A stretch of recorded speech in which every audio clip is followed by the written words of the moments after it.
Now I would like to introduce our session expert, Dr. B.C. Chaudhary, who is a very renowned professor from NITTTR, that is National Institute of Technical Teachers Training and Research Institute, Chandigarh. His emerging areas of research are lasers and fiber optics technologies. He has a very vast experience of conducting various FDPs and STCs in areas of radiation physics, nuclear power technologies, laser technologies, fiber optic technologies, and smart materials, and many more. There are about 120 research papers into his credit from reputed journals and references and conferences of different parts. Now, without wasting much of your time, I hand the session to our today's session expert, Dr. B.C. Chaudhary sir, so that we can get maximum benefit from his words. Now, hand over to sir. Please continue. So thank you, Professor Bhatia and Dr. Sanjeev for nice introduction and giving me opportunity to interact with the FDP participants. Of course, it's very important area of photonics and my favorite area because I'm working in this area from last 25 years. And I also conducted one Atal FDP in month of August on emerging trends in OFC technology. And there are more than around 100 participants participated in that program. But anyhow, I will not go into that part. So good morning to all, and sorry for little bit delay because of some technological issues. So I hope now we are through. You are able to listen to me, and also my slides are visible. Yes, sir. Yes, it's okay. It's okay, sir. So my topic is on optical wireless communication technology, specifically FSO and Li-Fi, 5G and 6G access network. Although I could find in the timetable already 2 sessions has been conducted on this area, one on Li-Fi, and yesterday there was another session on optical wireless communication technologies. I don't know what have been covered in those topics. There may be some repetition because topic is same, but you may find some new things because each speaker is different, and naturally content delivered by different speakers definitely will be different. So these are the technologies specifically I have oriented toward the next generation networks. So I'm from the NITTTR Chandigarh. Already Professor Bhatia talked about that. NITTTR Chandigarh is one of the 4 institutes established by Ministry of HRD, now Ministry of Education, in mid 1960s. And NITTTR Chandigarh is one of the 4 such institutes specifically in order to promote excellence in technical education. So we are working in this area from last more than 54 years, and these are the activities. So mostly we are conducting the training programs, staff development programs, curriculum development, research and development, instruction material development, and extension services and consultancy. And we are mostly, our client system is faculty from technical institutions. Earlier we were covering the regional part, but now these are the national institutes, and all over country with a participant comes. Officials of Directorate of Technical Education, Board of Technical Education, and other professional industry organization, students from technical education also system, because we conduct industrial training program for the students at the fag end of their degree program, maybe on the 6th semester or 8th semester, they need the training program. Then central government, state board, education departments, and of course, community training from overseas. And mostly our programs fall in the 5 categories. One is the staff development, it is the pedagogy, skill-oriented program, industry-oriented program, then research-oriented, and of course, some advanced level program.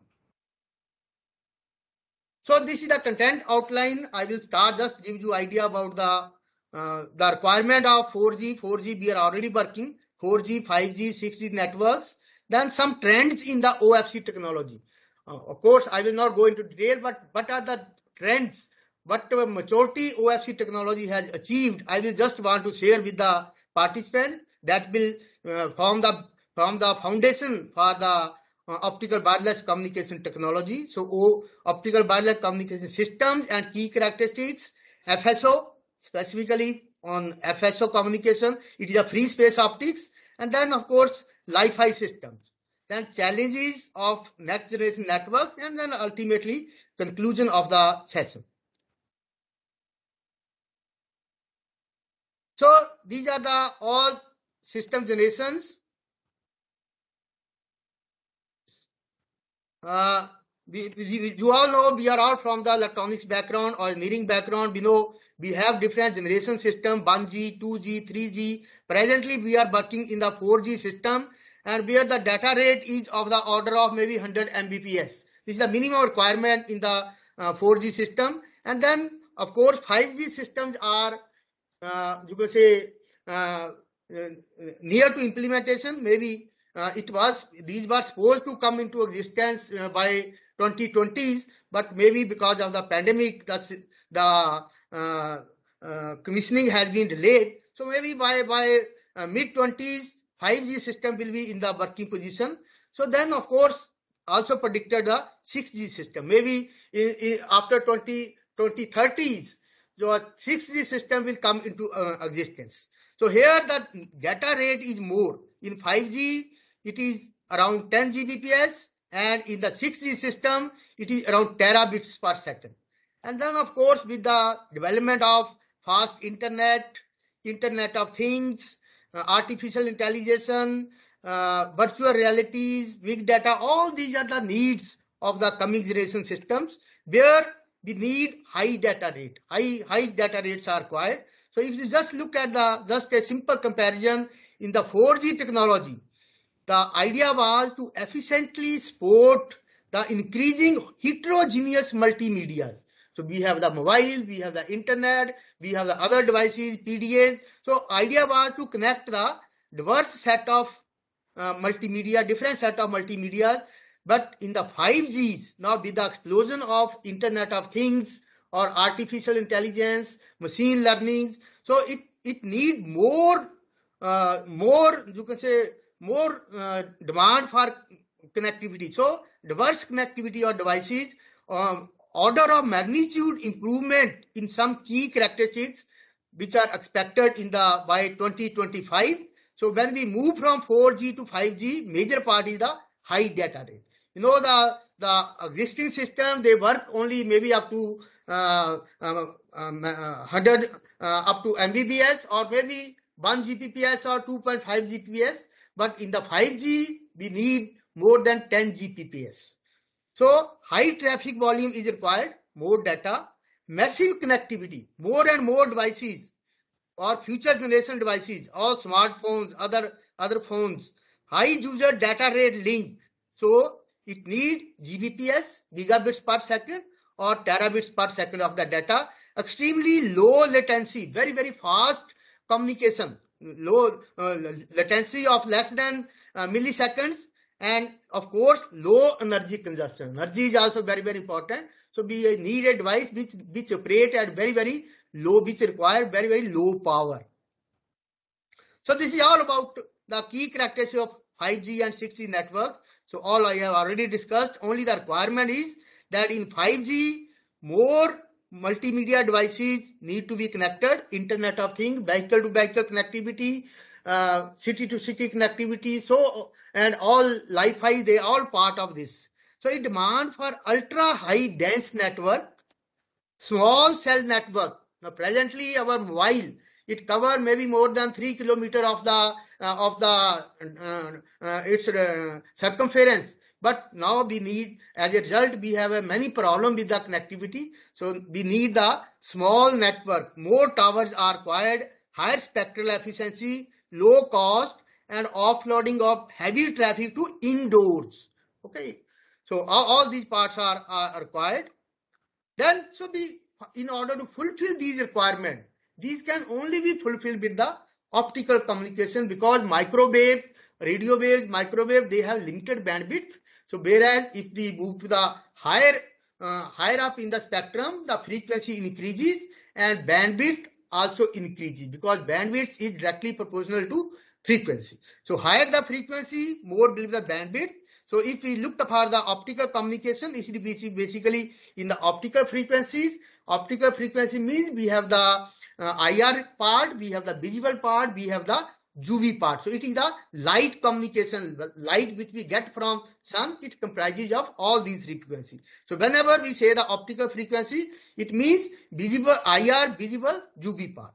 So if you look at this on the spectral range, if you go for the RF, or mostly we talk about the high regions, microwave or millimeter wave, the frequency range is from 3 kilohertz to 300 gigahertz. Whereas in the optical, the range is 300 gigahertz to 330 petahertz. It is a 10 to power 15 hertz. Okay, so very, very large bandwidth is available. And in practical, if we talk about the RF band, although it is from 3 kilohertz to 300 gigahertz, but hardly it works up to 10 gigahertz is widely used because of the favorable communication properties. Whereas in the light, it allows connectivity over the range of terahertz. So terahertz range is easily achievable or is there in the optical range. So as a result, optical communication, optical transmission can only provide this much of bandwidth or this much of data rate. So for 5G or 6G, it is not technically possible without the use of optical frequencies. So we know all about the communication system. I will just giving the historical development. So for any communication, lot of changes have been taken place. Maybe you may see the first telephone in 1896 and now 2020, lot of different telephone change in telephones, multiple applications. Sometimes some mobile, smart mobile, they have all type of tasks are possible. So for communication, we need the communication link, generally simply a transmitter and receiver connected by some transmission medium. This is a general communication, whether it is electrical communication or it is a optical communication or any other type of communication. So I need a transmitter from where the information is transmitted. I need a communication media. It may be any sort of, it may be a metallic conductor, it may be a atmosphere, or it may be a optical fiber. Then of course the receiver, just to demodulate the data, and ultimately we get the information. So whatever information we want to send, it has to be converted into some, generally the electrical signal. Then this electrical signal, we need some modulation part. In the modulation, the signal is converted into a form which is suitable for propagation in a particular medium. Then on the receiver side, there is a demodulation. So all we know about this part. So, and now the information is in the form of voice, video and data. All these are what we call the integrated services digital networks. And this information is carried generally by the electromagnetic carrier. So it may be start from it is a part of electromagnetic spectrum. So earlier developed in the radio region, then microwave region. Now we are in the optical region. And of course, all these waves, they have the similar characteristics. We maybe in the coming generation, we may use the higher part of the optical spectrum. So if you look at the telecom system of 1970s, so we use the RF and microwave, and transmission media were twisted pairs, coaxial cable, copper cable, satellites, and signals were mostly analog or the digital. But all these systems, they have very, very high attenuation of the order of 20 dB per kilometer, limited bandwidth of kilohertz and megahertz only. So both attenuation as well as bandwidth limited systems, both are not up to the mark. As a result, we need another media, another carrier, or maybe special type of signal type. So as a result, we move to the optical part. So fiber optic technology, it comes into existence in early 1980s. In fact, in principle, if you find, the first optical link was established in 1977. So it is also called light wave technology or OFC technology, and it uses light as a primary medium to carry the information. So light is used as a carrier, and light is guided by the optical fiber. So it was a wired link. It needs just like a copper cable in order to guide the light under the fiber optics. It is the fiber. So fiber is the light waveguide, and we need the mostly application were in the invisible region, IR light, because of the lesser attenuation in the IR region. So OFC, optical fiber system, they provide near zero loss. The loss is around 0.2 dB per kilometer, whereas in the copper cable it is from 15 to 20 dB per kilometer. So attenuation is reduced by a factor of 100 in the OFC, and it's almost near infinite bandwidth, terahertz or more than terahertz. So it is a huge and infinite bandwidth. So OFC, it provides lot of potential, lot of you can say wide channel propagation. Thus, historical development, I will not go into that part. And if you remember, even the first telephone which was invented, it was not the telephone, but it was the photophone. It works on the light part. And then in later 1960s, and the credit for OFC goes to our two Asian scientists, one is Narinder Singh Kapani, who was given the name of father of fiber optics, and 5 unsung heroes. And recently, the government of India has awarded Padma Vibhushan to Sri N.S. Kapani. And then the Nobel Prize in Physics 2009, it goes to Charles Cow. In 1966, Charles Cow first time proposed that optical fiber can be used as a communication media, and in 2009 he got the Nobel Prize for this invention. So these are all different development. I will not go into this part. So I mentioned with the development of lasers, the system started. Some echo is coming. I don't know, maybe someone has put the mic on. Please unmute your mic. So different generation. We have the first generation OFC, we started in 1977. Second generation system, third generation system, then now different development. So we started with the multimode fiber. Sanjeev ji, lot of echo is there. Okay, it's echo okay now. So different generation. Now the development is just like computer. Now we are going from larger memories, high speed, more input-output devices. Similarly, more and high data rate. Initially, it started with Mbps. Now it goes to gigabits per second, billion bits per second, trillion bits per second. Now the trend here toward terabits or petabits of data. And this is only possible if we go through all optical networks, because wherever we have electronics in between, so the electron cannot travel the speed with which photon can travel. So if you want very, very high speed network or petabits of transmission, everything is to be on the optical framework. So we need all optical networks, integrated optics and passive optical networking. So all these parts are the developments in the technology.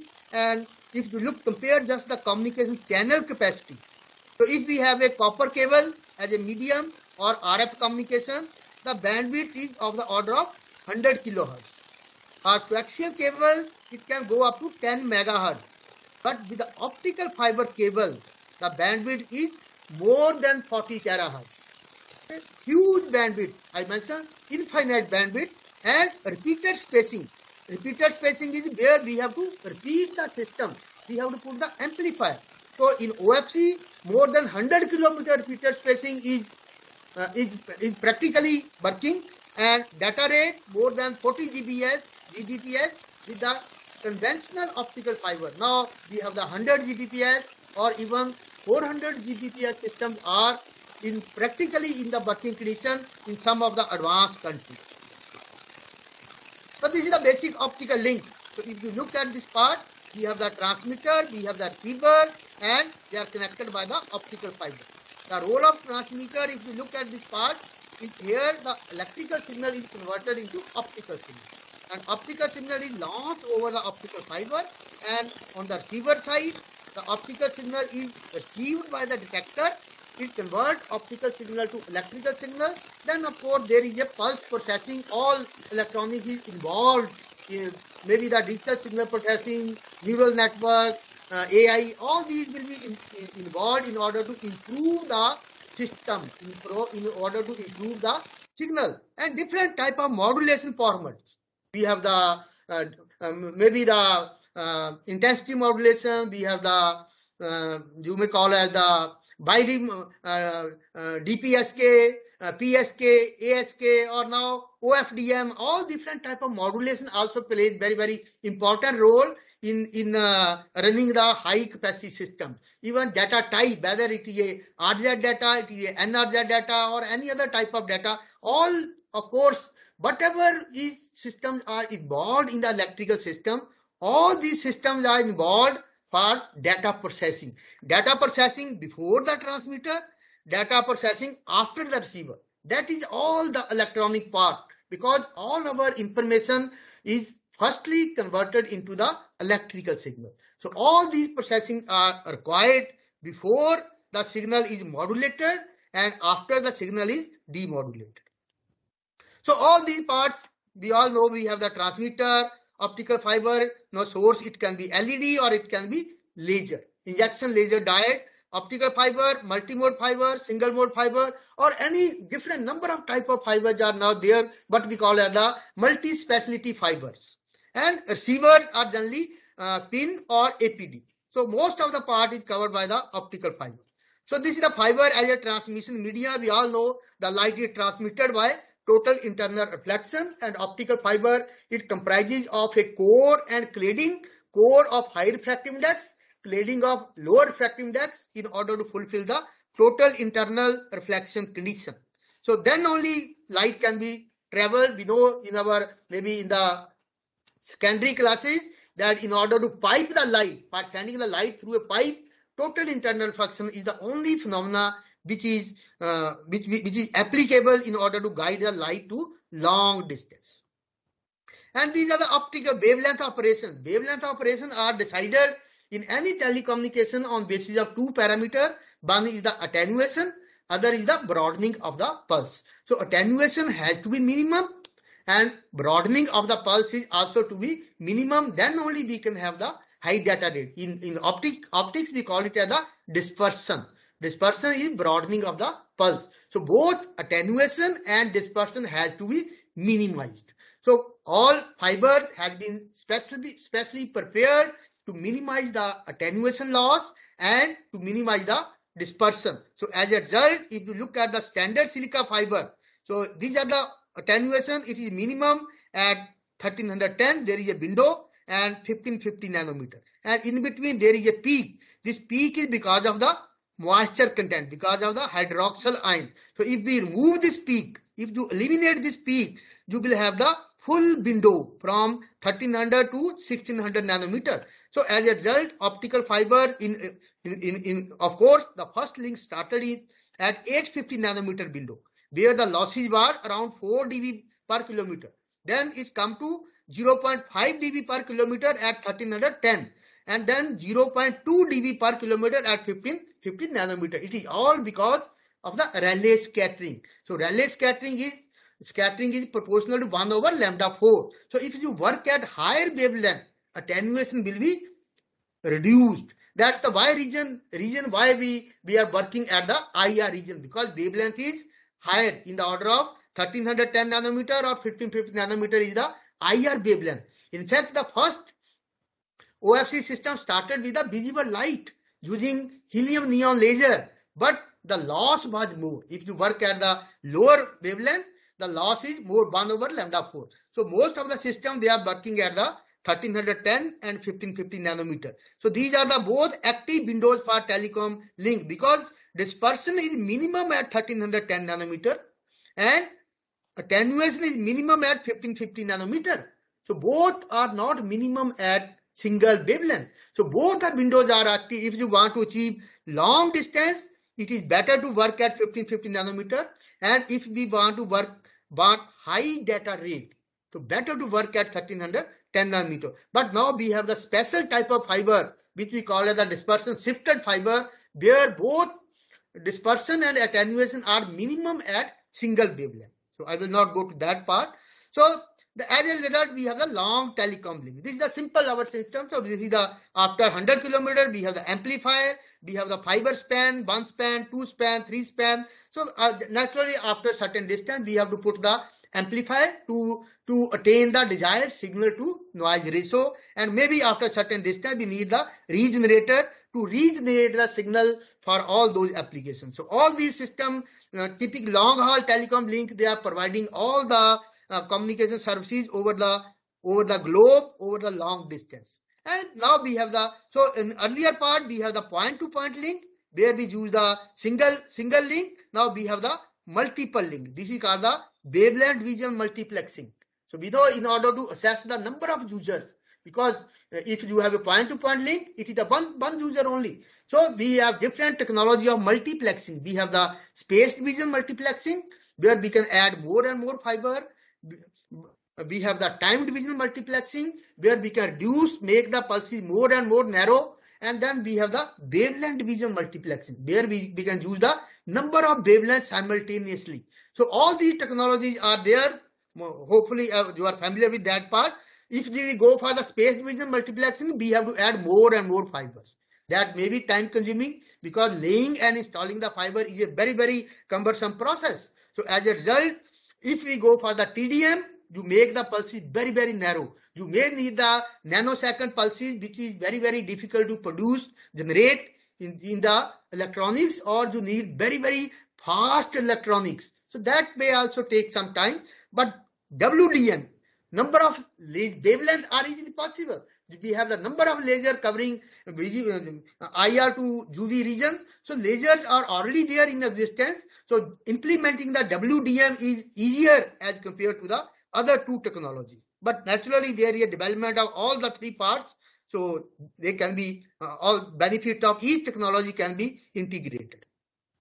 So these are all development what I have talked about. There is a parallel development in the on the TDM, there is a development on the WDM, and of course we need the optical amplifiers because we have the, when you have a multiplexed optical amplifier, so I want the signal should be amplified in the optical domain. So in the first generation system we use the electronic amplifier to amplify the signal. So optical signal converted to electrical form, it is amplify the electronic amplifier, then again electronic signal converted to optical signal. So when you convert the signal from electrical to optical, optical to electrical, so efficiency is not 100%. So if you come into existence at number of stages, so you may lose the signal. Signal become very, very poor. So as a result, we need the regenerator. But if you have an optical amplifier, there is no need to convert the signal from optical to electrical. It will amplify the optical signal, and these amplifiers, they are the wideband amplifier. They will amplify all the wavelength from maybe from 1500 to 1600 in a single span. So optical amplifier. So now we have the combination of two. So data on the WDM technology, we can have the timed vision multiplex. So TDM data, we can generate the data, we can generate the TDM signal, and this TDM signal can be launched over the WDM signal. So this is just the use of technology. So TDM, in the TDM we have reached up to 40 gigabits, whereas in the WDM more than 100 wavelengths are possible. So if you have the 80 wavelength and 40 GB of data, so we will have 3.2 terabits per second. So with the combination of TDM and the WDM, we can achieve the high rate of data rate. Fibers are laid all over the globe, terrestrial communication and under the sea. All the intersea connectivity is there. So all optical fiber is now providing all the backbone of the system. So fiber optic communication, it is just like an expressway.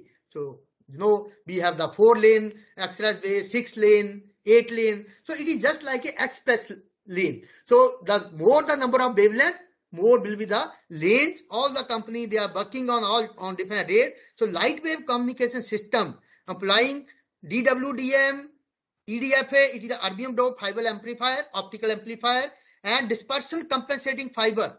If there is a broadening of the pulse, it can be compensated by the DCF. It is a negative dispersion fiber. So pulse can be compressed to the desired result. So they provide near zero loss and near infinite bandwidth, and they are suitable for all our 4G and 5G network operating at data rate of 100 gigabits per second. Okay, so optical fiber, it is providing the platform for the broadway communication, for the digital technology, so empowering the humanity. So whatever technology is possible today, communication is possible today, it is all because of the optical fiber. All our technology, they are riding on the shoulders of the optical fiber. So at the central place, we have the optical fiber. Maybe at the user end, it may be RF signal, or it may be other type of communication. It may be Wi-Fi, or it may be wired. So, but the backbone of the system is the optical fiber. So already, so I mentioned optical fiber is there at the backbone, but now it is there that we get the optical signal to our place. But we call the lease line. Already BSNL or other company, they provide the lease line. This is what we call the fiber to the home, FTTH, fiber to the premises, or also called the last mile problem. Because at the last mile, the connectivity, present connectivity is not through the optical fiber. Maybe in the advanced country, it is already there. But presently in India, it is not by the optical fiber. You have to specially apply for that, and the cost is also high. So next mile problem is also there, where we can have the more fiber. So this is what is called the passive optical network. So it can be now connected with the optical fiber and using the low cost optical sources. Maybe at 850 nanometer, 1310 nanometer, all it is possible. Now fiber, so you can have central link, then optical fiber, which can be given to different users. So we can get optical signal which can provide me data at the rate of Gbps for fast connectivity. So similarly, in order to utilize more band, you see, if you look at the earlier slide, we have the 1500 nanometer, we have the 1490 nanometer, 1310 nanometer, 850 nanometer. Number of wavelengths can be utilized. So we have the spectrum because they are available there. If you look at the light spectrum, it is an extended spectrum. If I mentioned, if you remove this OH peak, so we can have the full window. So these are all extended band. Presently, we are working in the, or maybe in the wide link, we are using the 1310 nanometer range and 1550 window. But more window bands can be there. But it are the O band, E band, L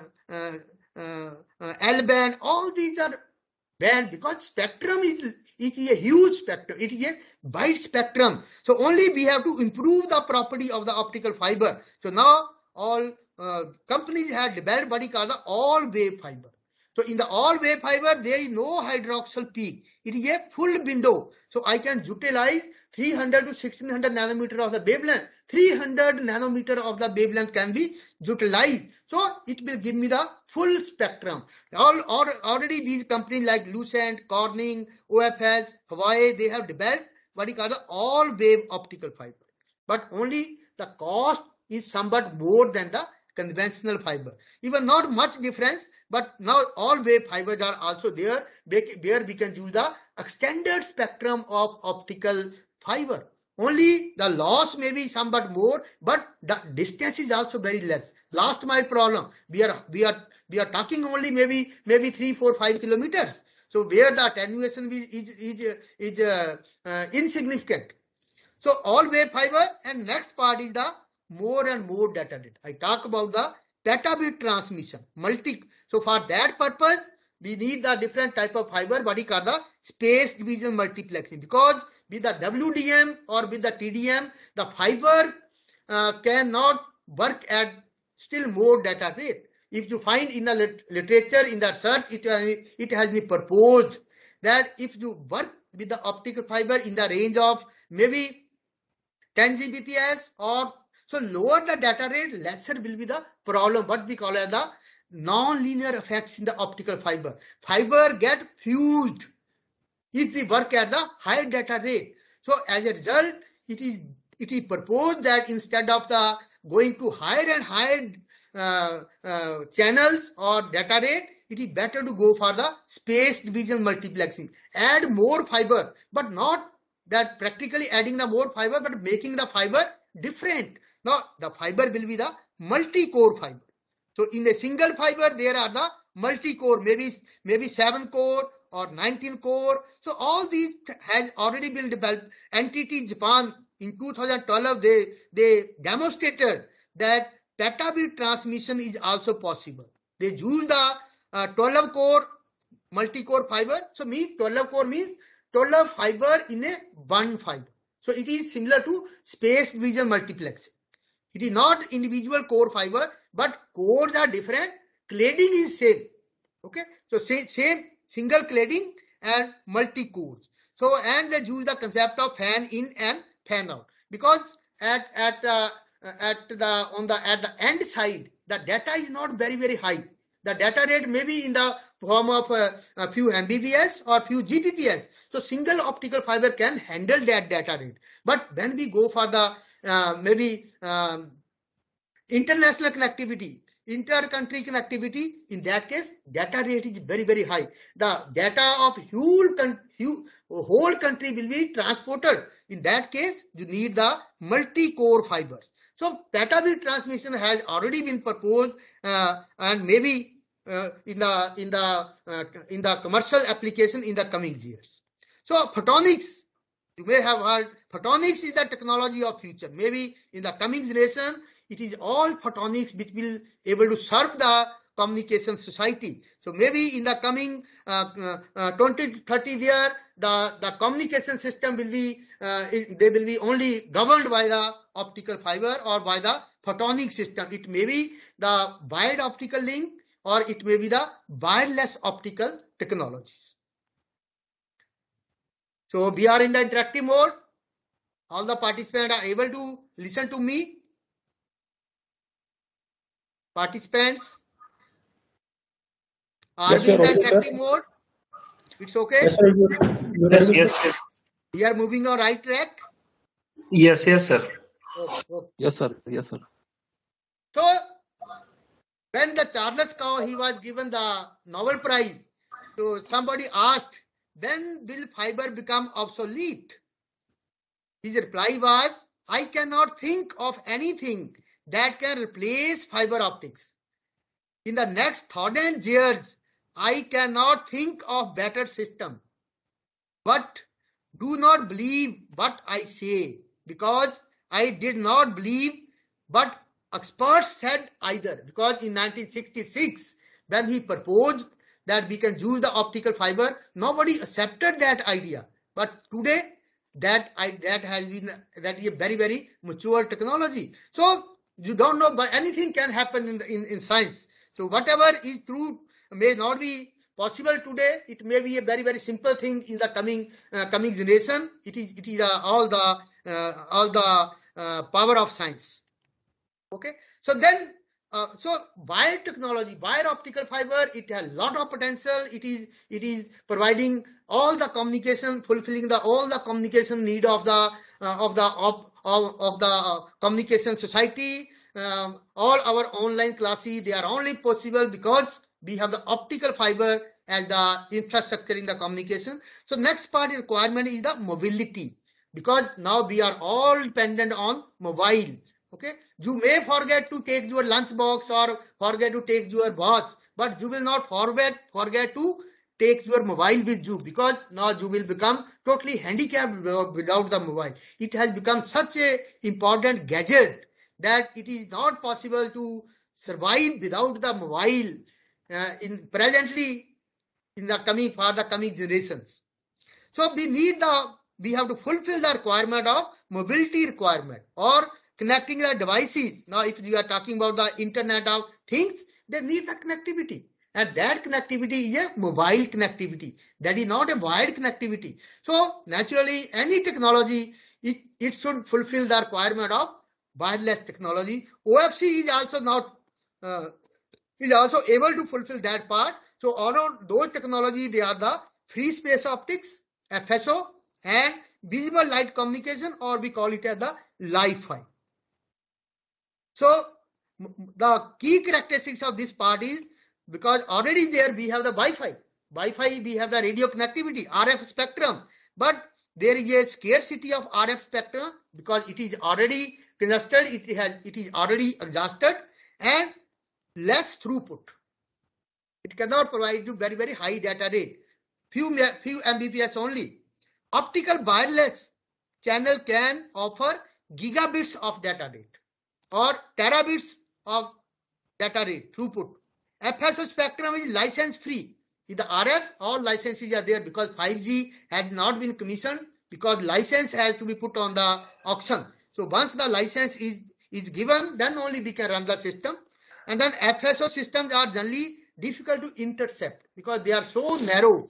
They are all line of sight. If the line is broken, signal will be your alarm will be there that someone has intercepted the link. And then effective range. Of course, range is limited by weather conditions. Both RF and FSO, they are affected by weather conditions. Of course, effects are different. And then eye safety consideration, because in the OFC we use the lasers. LEDs are okay for lower data rate, but we use the laser, and these are the IR laser invisibly, and we know that if the laser light hit on our body or specifically on the eyes, it can cause permanent damage. So as a government policy, so as a safety measure, lasers are not traveling at the ground level. They can travel at the higher level, or maybe for the space application. That's why we have the free space optics. All these communications are there for the space application. These are all comparisons you can see. In the case of OFC, we can go up to 100 Gbps throughput. In the microwave or millimeter wave, 10 Gbps. FSO, around 40 Gbps, because more weather conditions are there. The weather is unpredictable, so lot of variations are there. And then of course satellite, all these parts, I will not go into that part. So FSO, it also can work at the gigabits per second. Okay, so it's not a new technology. FSO was there. All these are the technologies. Optical wireless communication technologies. We have the visible light communication. We have the Li-Fi, where we use the LEDs instead of the lasers. Any query or any question? Mr. Tislia, please mute your mic. Please mute your mic. Some participant is talking. Participant, please mute yourself. Please mute yourself. Okay. So we have the Li-Fi, then we have the FSO. In the FSO, we use only the lasers. In Li-Fi, we use the LEDs. And even in the BLC, we talk about the visible light communication. It may be from both LEDs or lasers. And this is again the comparison. If you see the BLC, they are mostly for the short link. Li-Fi is also for the short link. And FSO is for the long list, mostly for the free space optics. And of course, number of application. Li-Fi is for the indoor application. FSO is for mostly for the outdoor application. And data rates are also a high data rate, 10 Gbps. And in the FSO, it can be more than 40 Gbps. So all these systems, they are classified as indoor system, or they are the outdoor system. They are mostly depend upon the line of sight. Light, it is a narrow beam, so it depends upon either line of sight or non-line of sight. We can have the diffused light. We can use some reflectors to reflect the light. Okay. Similar is the case of the outdoor system. Mostly they are the non-line of sight because of different issues. So FSO is for the outdoor connectivity.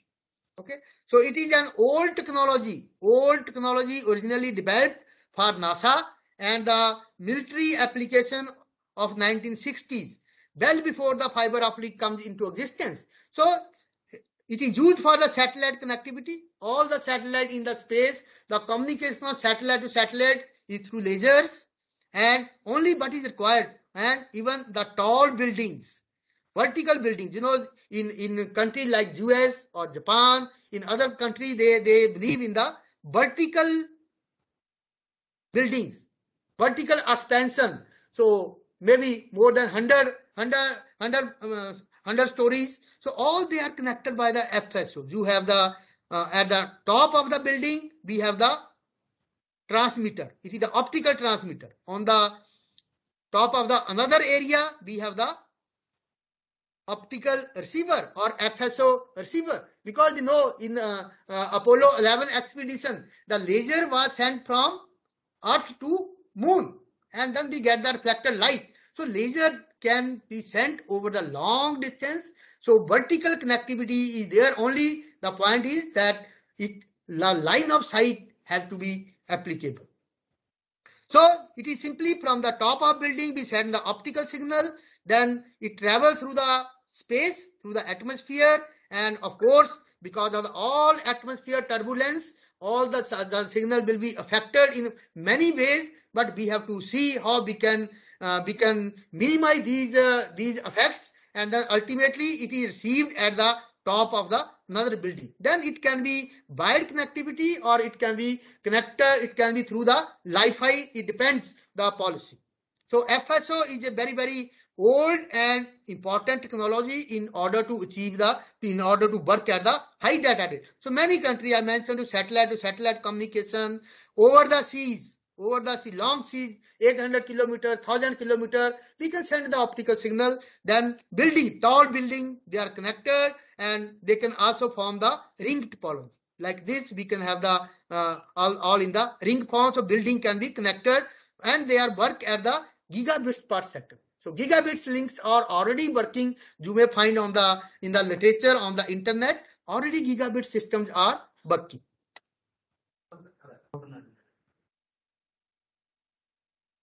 So why free space optics? It is very useful. If you look at the optical communication system, there is a last mile problem, and that is also a bottleneck problem, because our systems are very fast. We have very, very fast telephone exchange. We have very, very fast computers. Okay, so our input part, our telephone part, our transmitter is very, very fast. Our receiver is also very, very fast. We have very, very fast networks, fast computers. Okay, both networking are fast, but in between, the signal travel either through the wired link or through the wireless link. There lot of issues are there. The connection, the in-between connection is slower, lot slower. It only work at the maybe few Mbps. So if you take the connection, internet connection or broadband connection from the BSNL, if you go for the 10 Mbps connectivity, and at your home, what will be the speed? Maybe few kbps, maybe 512 kbps or 1 Mbps. So from 10 Mbps, you are receiving the data at 1 Mbps. It is all because in between there is a change of interface. From optical, you go to the copper, and as a result, the data rate is reduced. So same is the problem here, last mile problem. So in between connectivity is slower. So as a result, we have to look for, so FSO can provide the solution for this. So free space optics, why it is preferred? Because if you go for the more fiber, one approach is more fiber, because single fiber may not be able to carry that data rate. If you go for more fiber, it need cost. It will add to the cost.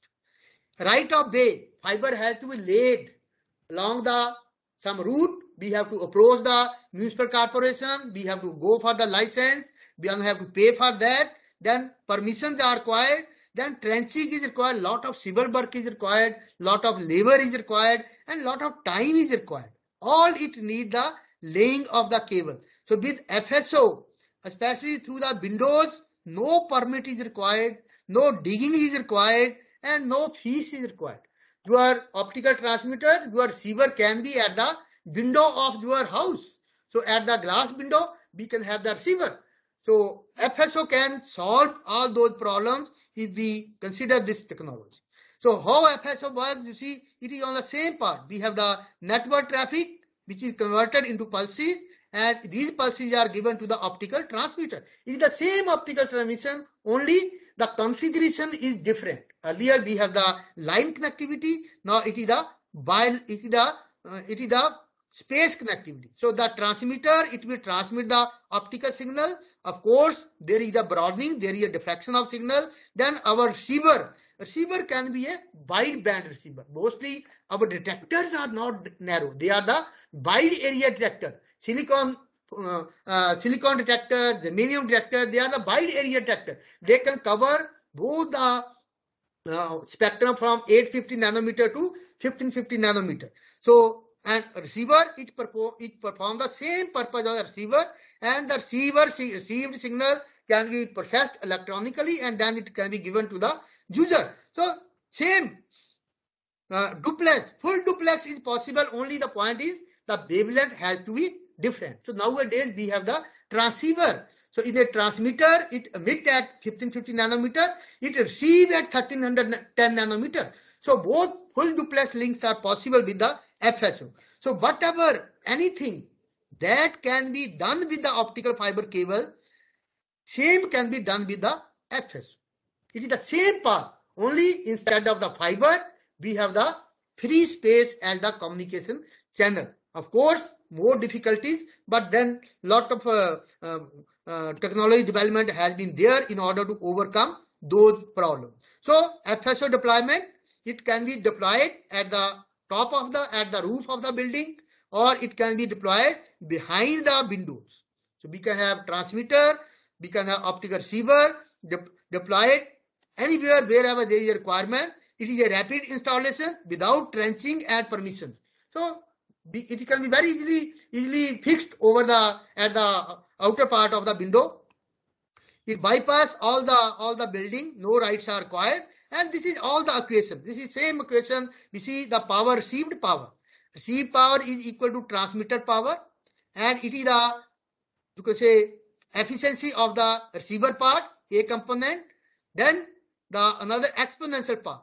Exponential part is because of the different turbulence of the signal, all which are the distant, which have the exponential dependence. So I can write the total power, received power, equal to transmitter power into F factor. F factor is because of the free space loss, and then exponential part.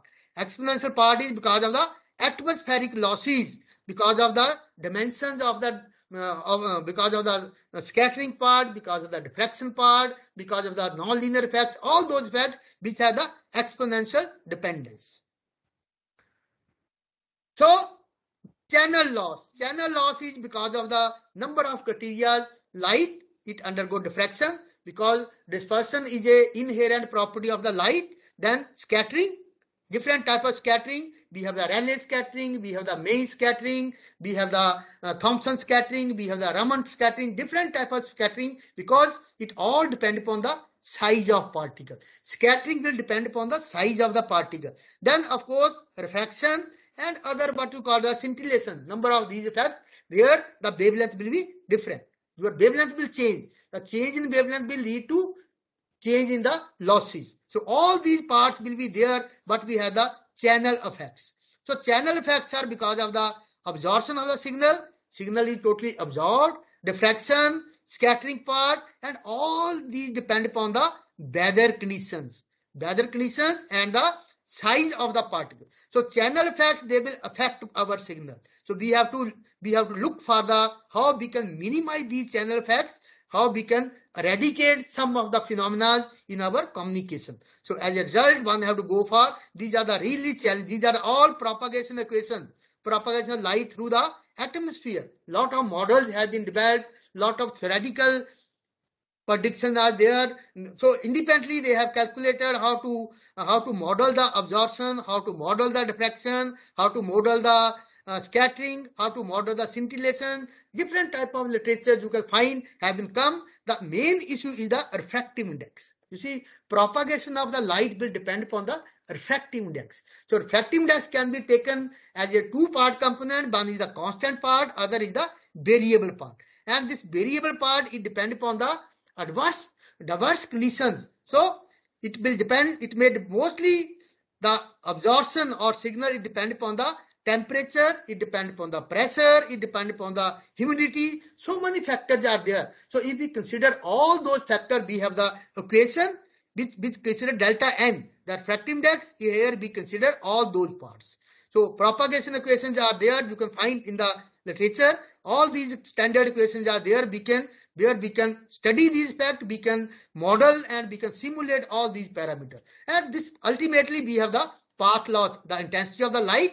It is governed by the what we call the Beer-Lambert law. So here we have the intensity, because we are dealing with the intensity or we are dealing with the power. So it is the received intensity, it is the equal to transmitter and the exponential part.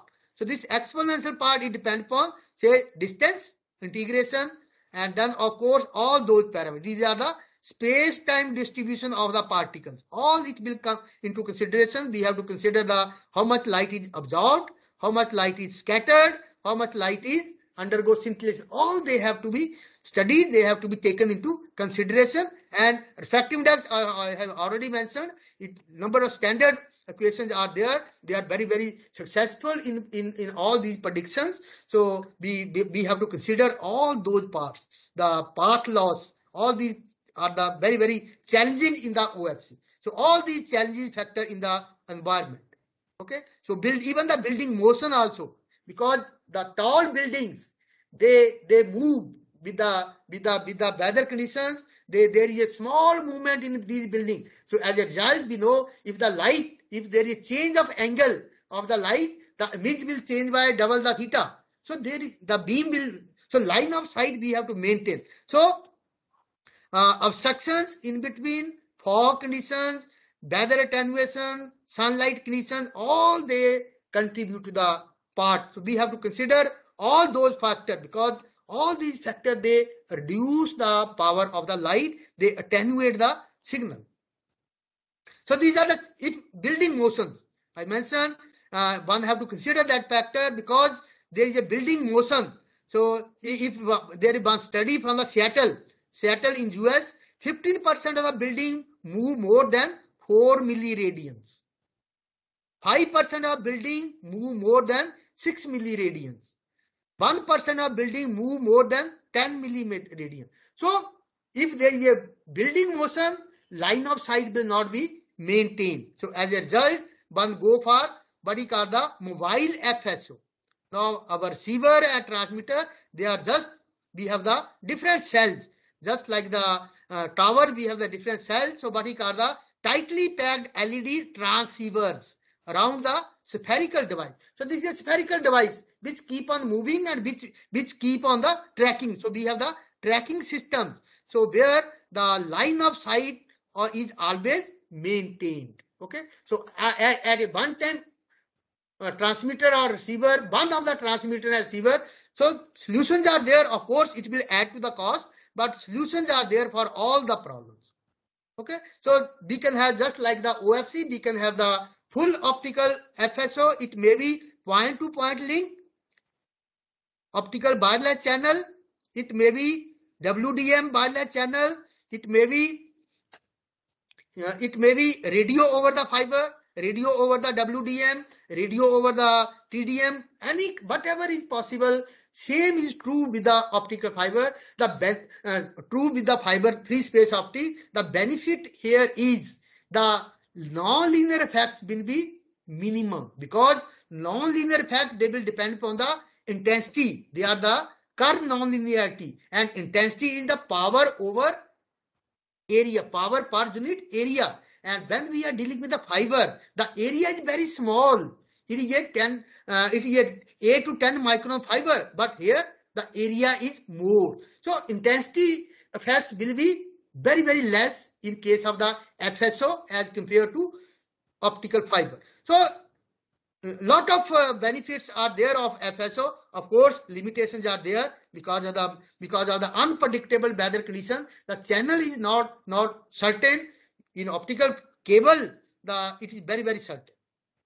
So path loss, if we compare RF and FSO, in the typical RF attenuation working at 2 gigahertz, and here the attenuation is of the order of 68 dB per kilometer. Very, very high attenuation in the RF, and it is also not linear because weather conditions are not linear. So 118 dB for 10 kilometer. Similarly, another rate, and if we look for the optical attenuation, if you are working at 150 nanometer and 198 at 94 terahertz, around 1550 frequency. So here, depending on the condition, if the atmosphere is clear, the loss is very, very less. Say 0.2 dB per kilometer, comparable to optical fiber. Urban area, because of the more dust, it may be around 10 dB per kilometer.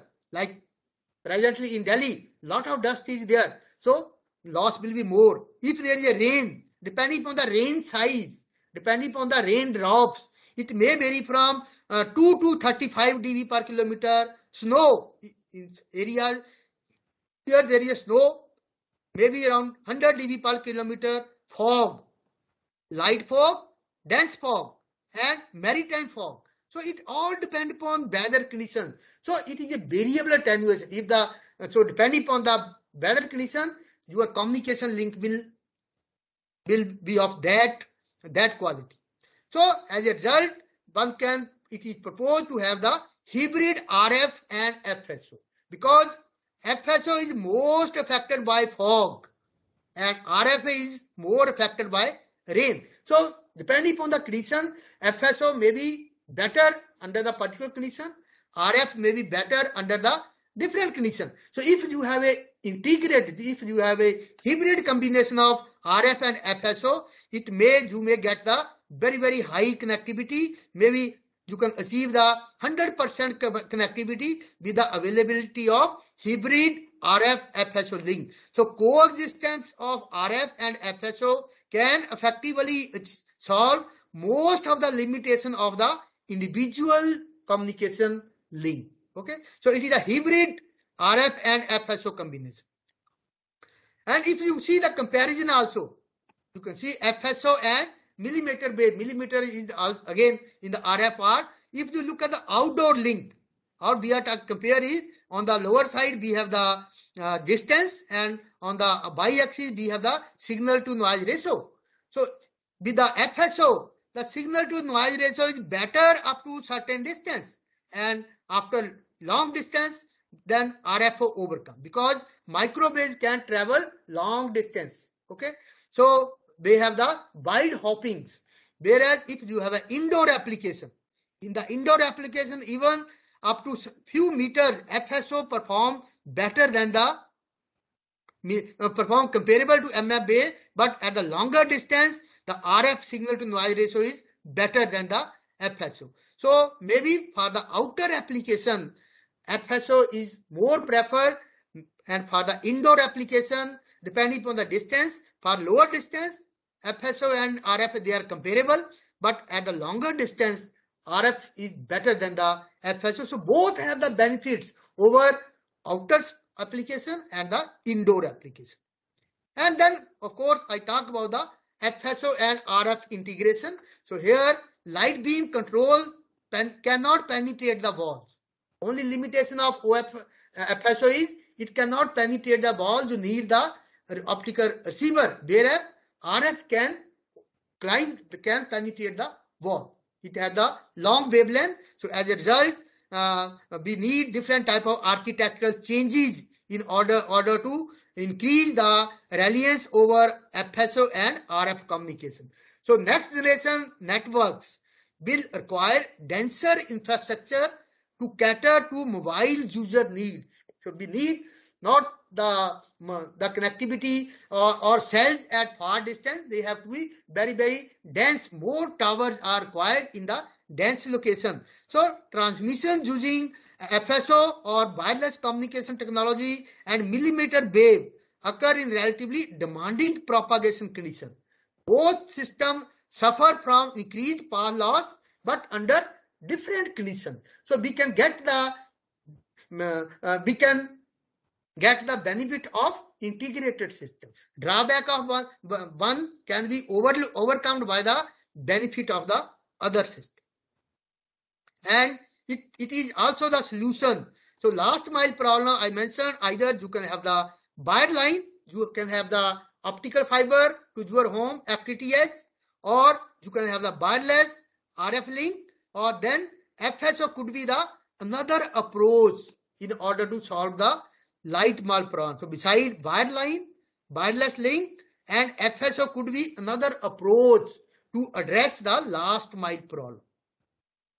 Okay, so and in the FSO we mentioned what is need, we need the lasers, because laser can travel it is a very narrow beam. Laser can travel long distance.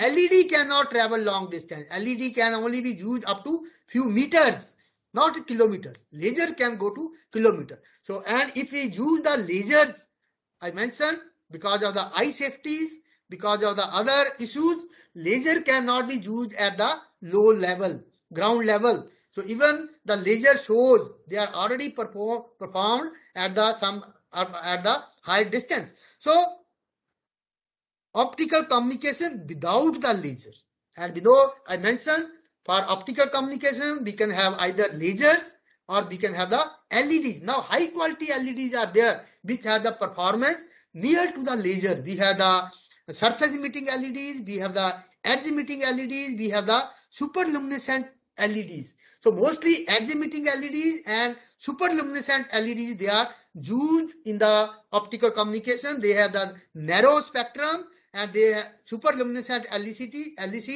LEDs, they have the more power also. So narrow and more power. So those LEDs, now LEDs can be used.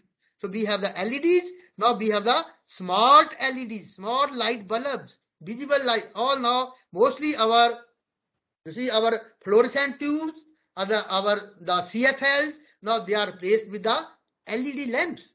Now these LED signal can also act like a transmitter. So our normal light bulb, it can act like a transmitter. So we can have optical transmission with the LEDs. So data through the light. Now in ordinary light bulb, ordinary white LEDs, we used to see for illuminate the room. Now same LED can also be modulated.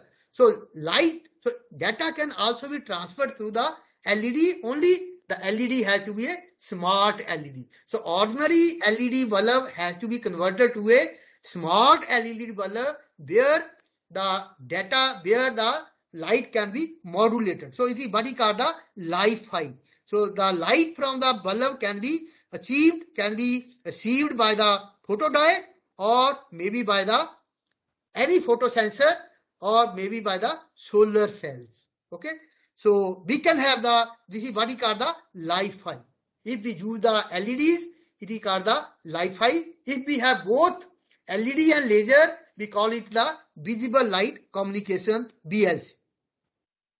So mostly I mentioned our outdoor application, FSO and RF are already there. But for the indoor application, because of the maybe certain basements, because of the wall condition, the RF signal become weaker. FSO has to be implemented, cannot be very good for the indoor application. So we need the diffused light, LEDs. It all depends upon the non-line of sight. We use the diffused light, and we know the LED light is a diffused light. So we use the light part for that. So multi-interference is an issue, limiting throughput, because LED cannot be modulated at the speed, laser can be modulated. So maybe somewhat lesser speed, but still in the gigabits per second. Hybrid narrow beam design bandwidth, no laser for ground communication because of the eye safety consideration. So we can have normal bulb, we can have the hotspot. So a normal light bulb, it will act as a transmitter.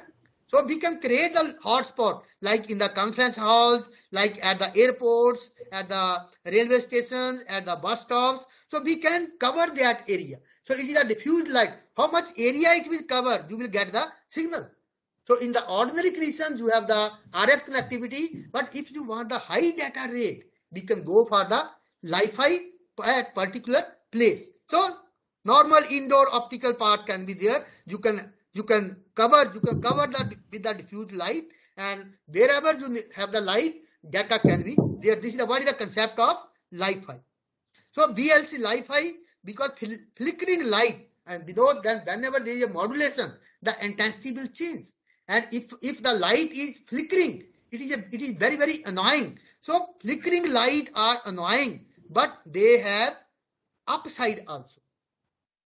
So if your light is if they are modulated at very, very high speed, if the flickering is very, very fast, and if we will not be able to notice it. So only modulation has to be a fast modulation. So Li-Fi or BLC uses rapid pulses of light to transmit information wirelessly, and it is comparable with the conventional Wi-Fi. The idea is to use electrical light source in a room to transmit information. So you are getting both light as well as data from the light bulb, light LED. So this Harald Haas, first time he talked about the Li-Fi from Edinburgh. He is the inventor of new technology. I don't know whether this video is work. Let me try if it is working there. No. I will show you this video at the end of this slide, because presently I don't know. We will see at the end of the slide how it works. Otherwise, I will run it from my window. So it is the Li-Fi. So the idea is possible with the special type of LEDs or smart LEDs which flicker at very, very high speed, and they will give the different strings of 1 and 0. So LEDs now, smart LEDs can be used as a transmitter, and photodetectors or solar cells can be used as a receiver part. So we can create the hotspots. We can send the light, the data through the light. So Li-Fi has already achieved blistering high speed in the labs. Researchers have reached data rate of over 500 Mbps using the standard white light LEDs. And real-time usage of Li-Fi is, one day we might be able to use light to access the internet in addition to light, and also instead of the radio waves. Microchips in the street light, car headlights, and lights in our home would give us wireless data transmission right along with illumination. So both the light bulb, it will act as a illumination or it will act as a transmitter. So all the traffic lights, your traffic light will be the hotspot for Li-Fi. Car lights, vehicle to vehicle connectivity. In the internet, we talk about vehicle to vehicle connectivity. Things to be connected. That is very, very effective if we use the Li-Fi technology. And all the hotspot will also be there. So Li-Fi, if you go for the Li-Fi, so maybe in the coming scenario, Wi-Fi may be replaced with the Li-Fi, or it may be integrated with the Li-Fi. So Wi-Fi, if you take the comparison, Wi-Fi is use the radio waves. They have the limited bandwidth. Li-Fi, it works on the light wave, which has the more bandwidth. It is energy biased. It is the energy neutral. It needs more energy is required. It transmits data at the rate of megabits per second. Li-Fi, it transmits data at the rate of gigabits per second. And on the other hand, it is Wi-Fi is very slow, moving just like a snail, and Li-Fi is moving, running just like a tiger, high speed. So this is the high speed we will get from the Li-Fi. The only benefit is high speed, and these also, it also provide the number of solutions to the Wi-Fi. You must be knowing that in the case of Wi-Fi there are 4 basic problems. One is the finite capacity. Capacity is limited. Other is the security. Wi-Fi is not very secure. Anybody sitting outside your room, he can access the he can store the signal. Then need to turn off phones, specifically in places like hospitals. When we go to the hospitals, there are many equipment which are working on the Wi-Fi, and they are getting affected with the Wi-Fi signal. So they ask all the person to switch off your mobile. So this is another issue. And then energy efficiency.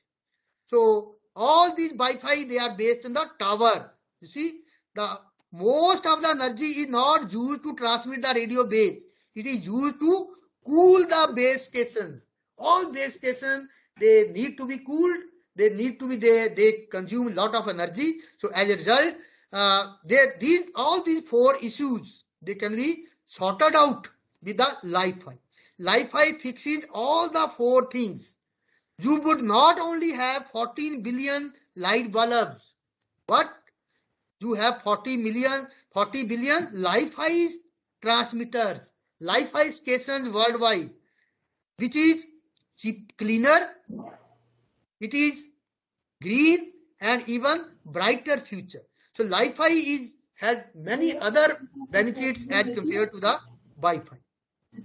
Only requirement is in the Li-Fi there is a need to have new kind of light sources. So I mentioned smart LEDs which can transmit the light, and which can the light can also be modulated.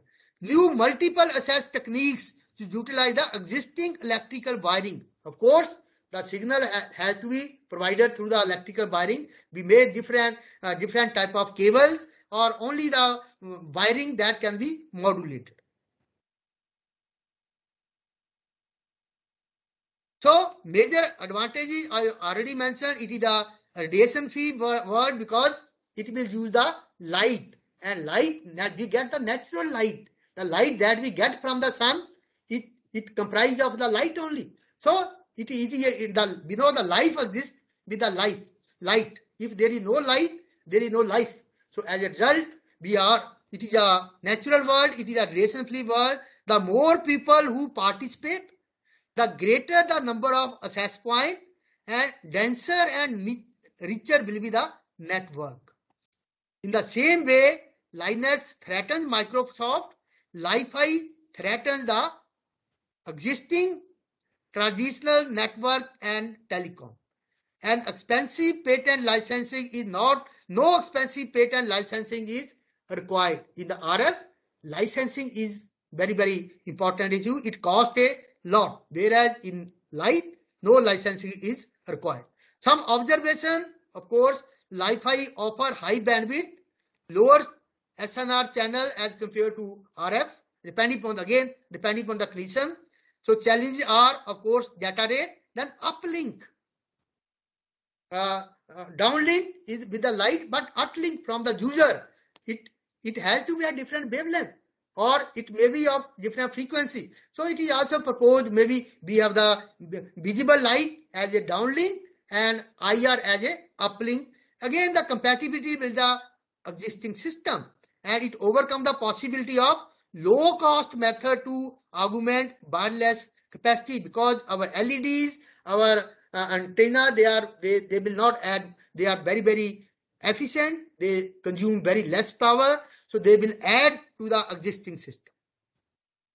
So already, if you look at the company Pure Li-Fi, it has already come out with some sort of dongle, just like Reliance Jio. They provide with a dongle where you can receive the data. So this type of dongle can be connected to your laptop. It has USB connectivity. It can be connected to your mobile. So here it has 2 points. One is the receiver, other is the transmitter. Presently, it receives at the visible light, at the light part, and it uplink is through the IR light. So light comes with the data. Already this device is there in the market, and maybe in the coming future we may have more and more devices.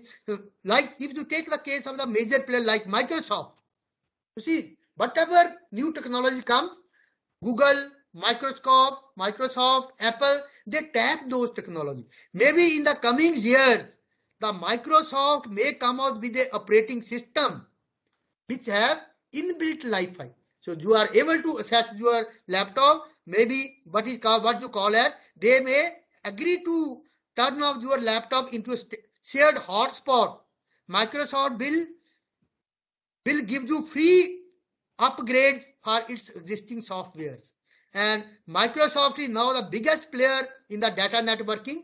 We are using the MS Team or other connectivity, and may call this approach as Wi-Fi. So maybe in the future we have the Wi-Fi, we have the Li-Fi, and we have the Wi-Fi. All these different technology will be there. So in the future, all the wireless communication may be the combination of these technology, or depending on the requirement, maybe the individual technology. So it fulfills all the requirements. Okay. So Li-Fi, Wi-Fi, and Mi-Fi, they will all be there in the coming generation. So your optical receiver now, maybe if you will be able to see the video by I have talked about, he demonstrated about the solar cells. So solar cells can be used as an optical detector. So solar cell, it is used to harvest the electricity, and it is also act as a receiver for the Wi-Fi.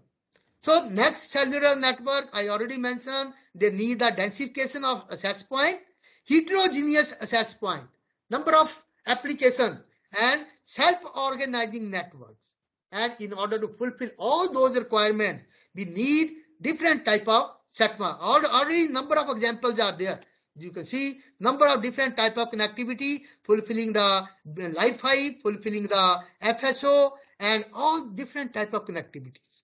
Okay, all already Internet of Things. So already 5G network, they are based, and in order to fulfill those requirements, these wireless optical technology, they are very, very essential, because high data rate can only be provided by the optical wireless technologies.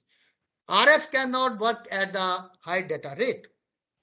So if someone is interested to high data rate, gigabits per second data rate, he has to opt for the Wi-Fi. And these are the different challenges I already mentioned about 5G and 6G network: frequent handover, intercell interference, atmospheric loss, flickering avoidance. That is also very, very important, because it will affect the eyes.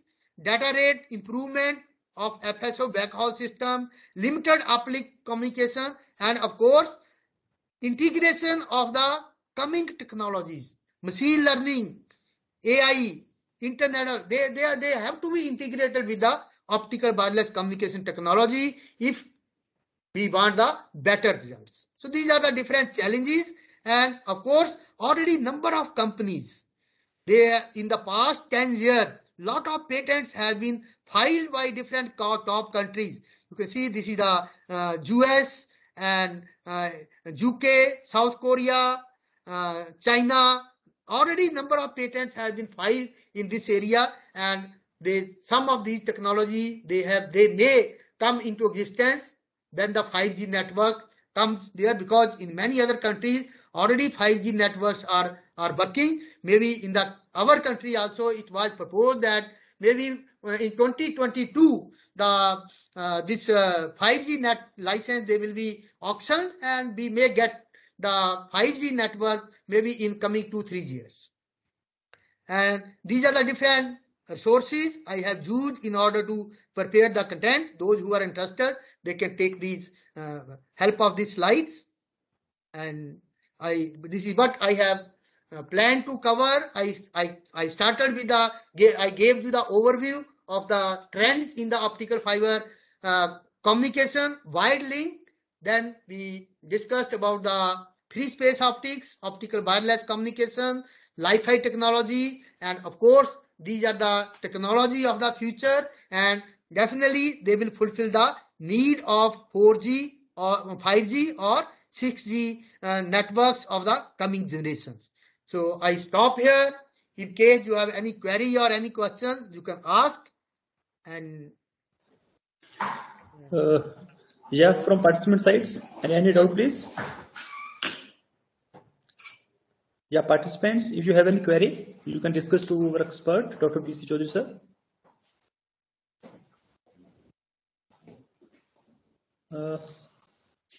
I think no any queries there right now.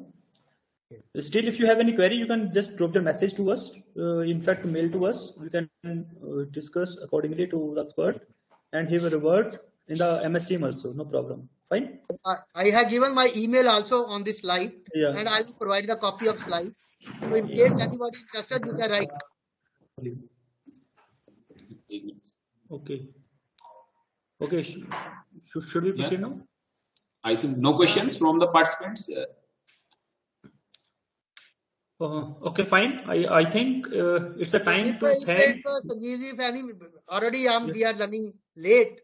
Yes, If sir. anybody interested in the video, that is a 5-minute video. If you are interested, I can run. Otherwise, I can send it to you. You can find it on the internet. It is the Li-Fi. It is available under the TED program. Sir, you can send to me. I will share with the participants. Okay, I will send the copy. I will send the copy. Okay, sir. Pranam, sir. Okay, fine. Okay, fine. Now it's the time to thanks and acknowledge our expert for this session, Dr. B.C. Chaudhary, sir, for enlightening us on optical wireless communication technologies that's comprising free space optics and Wi-Fi networks. He has discussed in details with very much relevant information as per the theme of our FDP. I hope all the participants will be very much benefited from this this lecture. Once again, thanks, sir, for this your particular session. Now we shall rejoin our next session as per information provided by our organizers. Thanks to you all. Thank you. So thank you, Dr. Bhatia, and thank you, Dr. Sanjeev, and thank you all the participants for your patient listening. Thank you, sir. Pranam. Thank you, sir. Okay, sir. Okay, sir. Thank you, sir.